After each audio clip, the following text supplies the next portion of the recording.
Bahadorzad is 34. Milender is 3 inches taller. That matches his edge in reach.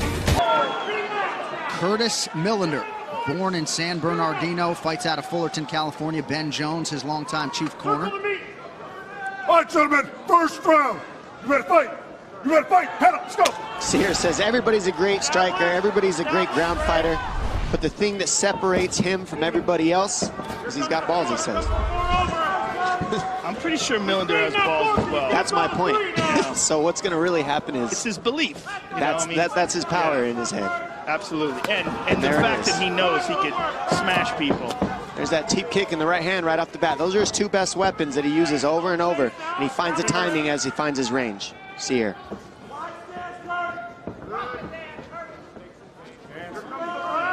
Look at the length of Milender. It's just long. Long and knows how to use it. It reminds me a little bit of John Jones in that range. That he's just excellent at utilizing that advantage that he has in his frame.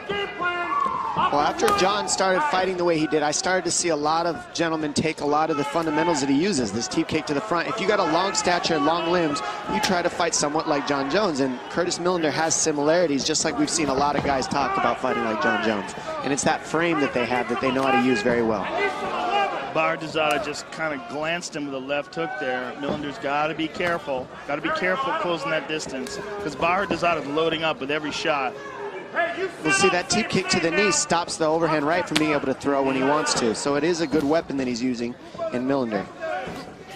That'll slow down the right hand of Bahadorzad. Bahadorzad is, he's not a guy that'll throw things at 50% speed and then ramp it up. Almost everything he throws is 100%. They're very nice there by Milender. Took the base out. Bahadorzad with a finish in all 4 of his UFC wins. Oh! Bahadorzad shakes off that spinning attack from Milender, but it appeared to land at least partially. It definitely landed partially. The seyar can take it, but you don't want to take too many of those. He takes pride in being able to take a lot of damage and keep throwing. That's one of the things he mentions. This is what I was saying about Milender, that this is going to be a factor. It's not just the reach, but the utilization of kicks. He's got a much more kick-heavy game than Seyar does. It's basically just having more weapons, like you're saying, Joe, and it's hard to deal with somebody who has more weapons than you. And there was that knee. He tried to sneak it up the middle. Good movement there by Milender, just out of the range, but close enough to attack. Yeah, Milender's worked hard on his movement, his footwork, just out of range with that offering there. He's doing a good job of switching stances, too. In the middle of throwing kicks, he'll throw a punch. He's been very hard to read right now. Well, seeing he's got, as Milender has the reach advantage, I'd like to see Seyar be able to start feinting more, faking more. Otherwise, he's going to have a hard time because he's just too far out for Milender. You got to fake your way in and then try to pull out the punches of Milender and slip those to get inside. That's the best chance. And watch the knees on the way in. There's that outside leg kick. Beautiful. And Milender, he clipped him there with that right. No denying the one-punch knockout power of Bahadorzad. Well, the way he throws, he commits to his punches, John, and he's doing that right now. He has faith in that one-punch knockout, and he just eats shots until he lands it.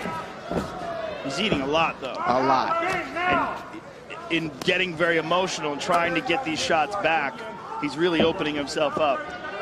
Well, Joe, in my opinion, the leg kicks are what are really going to stop the power of the hands of Seyar over this fight if he keeps eating them. A little flurry there from Seyar. There's a lot of wasted energy. He's like really biting down and swinging hard and not getting much return for his investment. Under a minute here to go, round 1. Milender attacks the body again. The thing about a guy like Bahadorzad, though, all it takes is one shot. Right. All it takes is one shot and everything changes. So Milender's got to mind his P's and Q's. And it's not that Milender can't put him out, but it's Milender is fighting a more technical style. Like he's not throwing things with all of his might. With Bahadorzad, you make one mistake, and if he lands, he's going to land with everything he's got from the toes. Keep sticking to one of Again, Milender mixing it up well. I just love that Milender's using that jab so much. It's a great, you got to use that weapon against Seyar and keep him at distance, and that's exactly what he's doing. The jab and the teep kicks to the legs with the low kicks to the legs are really causing problems for Seyar. I'm curious to see how he adjusts in this next round.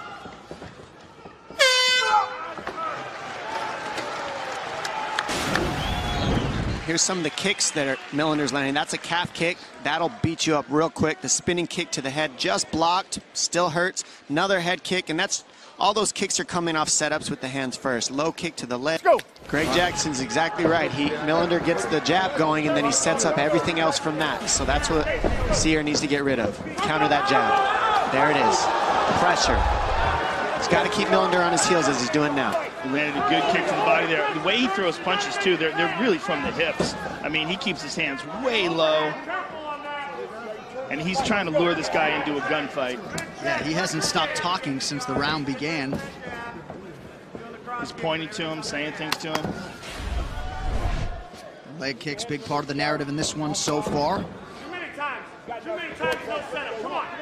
Come on. He's throwing that too many times and no setup, they're saying. The spin kick. Milender, I don't think he liked that kind of pressure that Seyar was putting on him at the beginning of the round. He seems a little bit more hesitant than he looked in the first round. To me, I think this is a good thing. I think I'd like Seyar to move forward and do more of that. And with Milender, I like him to get on his bicycle a little bit. Don't stand right in front of this guy like this and try to get it back. That's Seyar's style. That's not his style. He should be going back to what made him successful in the first round, which is movement, staying on the outside, utilizing those kicks, and keep lighting that leg up. That left leg is planted on the ground. Light that thing up. Right. You're Seyar and you're the shorter man. You've got to keep Milender on his heels. And that's what we saw in the beginning of the round. Yes, and I like his approach. I like his approach. What I don't like is that Milender is kind of falling into it. Milender's standing right in front of him. Oh, and he just clipped him. Just clipped him there. See, he's responding to the pressure, and he's freezing up a little bit. Well, he's not using the footwork. Yes. Milender. He needs to use footwork, but he's trying to set up knees up the middle, and I think that's why he's stationary. Yeah, trying to set up knees and just trying to deal with this kind of pressure that Seyar's putting on him. Right now, he's putting it on Seyar with some nice combinations, and he's mixing it up very well with his techniques. Look at that. Milender has looked very comfortable in this octagon from the moment he stepped in it for his UFC debut against Thiago Alves. I mean, look how balanced his punches are. He never really leans over that lead leg, and he stays long and uses his body well. This is where Seyar needs to be, right here in the pocket, making it filthy. Keep the pressure, get on Milender immediately if you're Seyar. Otherwise, you keep it kick range and jab range, he's going to get picked apart from the outside, as we're seeing here. He's got to keep the pressure on Seyar. He's got to do it. Slowing down, Kurt. We got to speed up now. As many expected, this fight has been contested entirely on the feet so far. Bahadorzad switching up the footwork again. Back to the southpaw, now orthodox. Not a lot of backing up going on these gentlemen. They're pretty much just sitting right in the center and trading, and it's fun to watch. He stung him a little bit with that. Milender stung him with that right hand. He doesn't show that right hand at all. It just fires straight out. Yeah, it's beautiful. Really a big contrast in styles in that regard.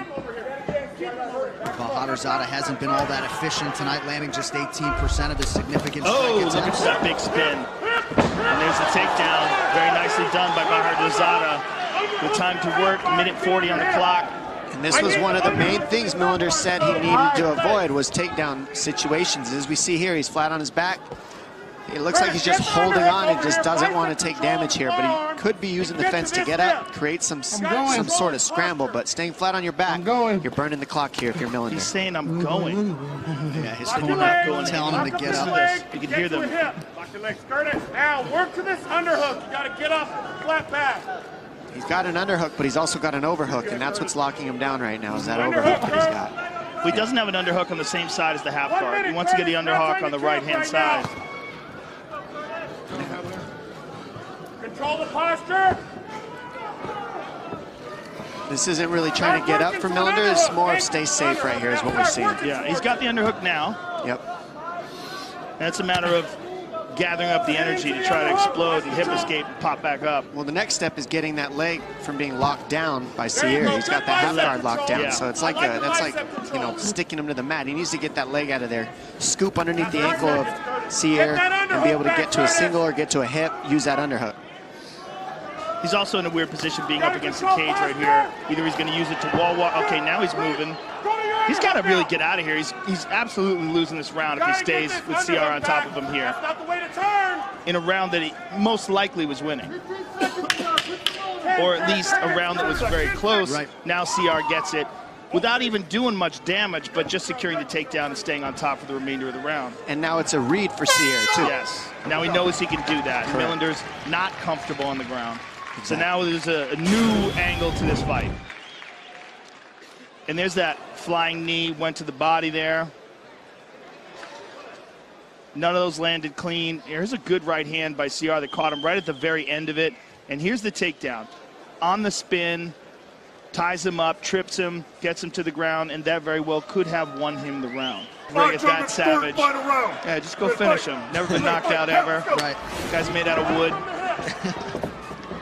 All right, third and final round here. Big close to round 2 for bahadorzad. A takedown, 2 minutes of top control time. We'll see if Milender can rally here round 3. bahadorzad to the body. This is certainly the most uncomfortable we've ever seen Milender in a fight. Look at clip there, coming in. Goodness. Man, beautiful combinations that missed, but he's throwing some pretty technique.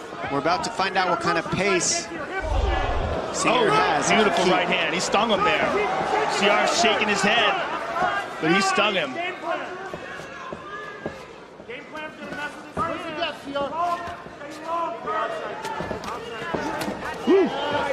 Nice stick by Milender with the left hand. Certainly appears to have plenty left in the tank here. 4 minutes. Lost mouthpiece. I love the guys just spit out their mouthpiece. They get punched and they're just looking at their mouthpiece like, I have it back. Nice counter right from Milender after bahadorzad appeared to land. Anytime Seyar switches to his right hand. Milender stung him. Milender coming out strong. bahadorzad got stung for sure with that right hand. Oh, his chin is straight up in the air.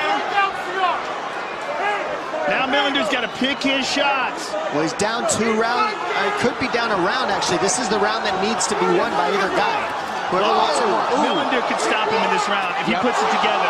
bahadorzad is in trouble. He's in trouble. He's in trouble. Watch the knee. He's going to start looking for this knee. Ooh, that right hand is amazing. He stung him again. It's about to the takedown. bahadorzad is in trouble, folks. Yeah. And Milender's pouring it on. Very, very patient. Beltran's taking a good look at them here. bahadorzad with the takedown. Oh my goodness, and he gets it. Milender has got to explode out of this position. If bahadorzad turns and gets on top of him. Oh my goodness. Oh my goodness. And this really changes everything. Now, Milender, hold on. He's up. Almost. bahadorzad, he left the space there, and bahadorzad jumped on him. Man, he's got to explode here. Milender looks tired here from trying to finish him.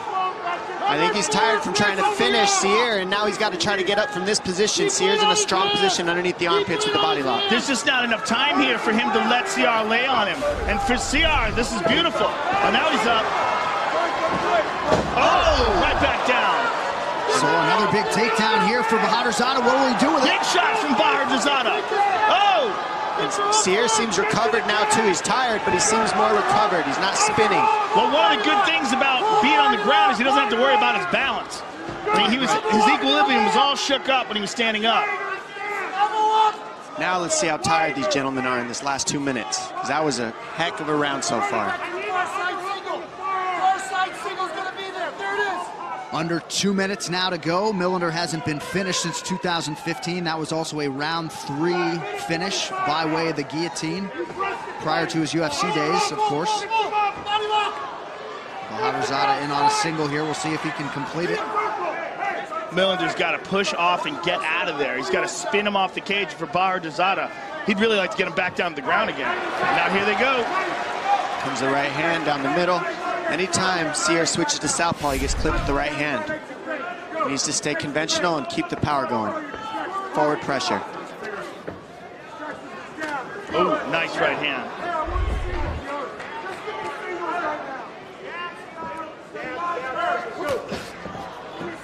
Bahadorzad flat-footed, hanging out in that pocket. Nice jab by Milender. Oh, man. I love the way he throws his punches. He keeps his arm. Oh! Oh, my goodness. Man, both these guys have shown a chin, I'll tell you that. Wow. Well, I kind of wish this was a 5-rounder. Right? Milender barely flinched after absorbing that power shot. Man. Comes a right high kick soon. I can see it coming.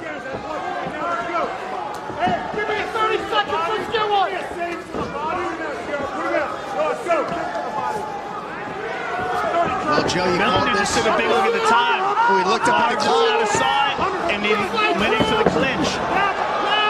Milender's got to hit that whizzer. He's just... Oh, wow. Very nice. Very nice by Milender. That's huge. Yeah, that could secure the round for Milender. That might be it. Well, Joe, you called it the sleeper fight potentially off the top. And these athletes certainly delivered tonight. Seyar Bahadorzad and Curtis Milender go the distance. Hell of a fight there. They came in having combined to win their last 11. There's a right hand by Bahadorzad, and look at that clean right hand counter by Milender. Beautiful block with the left and then right hand punch. And again, a beautiful right hand by Milender. Milender just showed some excellent techniques, beautiful fundamentals. And here's the combination trying to finish him off. Bahadorzad ate some tremendous shots here against the cage, showed an iron chin, but managed to get the fight to the ground, and that was gigantic. But Milender got back up to his feet. Another takedown again by Bahadorzad. Big right hand by Bahadorzad. And then look at this reversal by Milender. This was absolutely gigantic. This could have won him the round. I mean, he was hurting Bahadorzad earlier, but if he wound up